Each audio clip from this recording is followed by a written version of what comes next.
Madness আনলিমিটেডে আপনাদেরকে সবাইকে স্বাগত জানাই। আজকে আবার নতুন আরেকটি ভিডিও নিয়ে আপনাদের সামনে হাজির হয়েছি। এই যে এখানটায় আমার জাপানিজ ব্যান্টাম এবং সিলভার কোচিন মুরগিগুলোকে রেখেছি।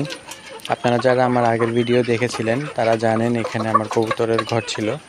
যেহেতু এখন আর এখানে কবুতর নেই, তাই নিচের দিকটা ঢালাই করে তার উপরে মুরগিগুলোকে আমি রেখেছি। এই যে দেখুন, এখানটা আমার সিলভার কোচিন মুরগিগুলোকে দেখা যাচ্ছে। এখানে দুইটি মুরগি এবং একটি মোরগ আছে।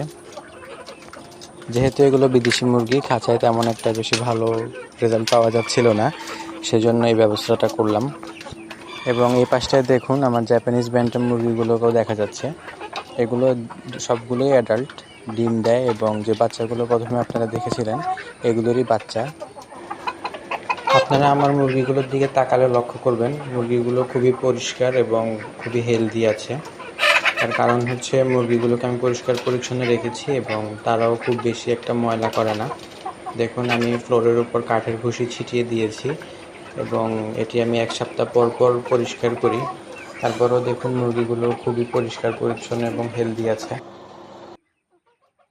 আপনাদেরকে বলেছিলাম বাচ্চাগুলোর বাবা মাদেরকে দেখাবো, সেজন্যই এই ছোটো ভিডিওটি করলাম আবার।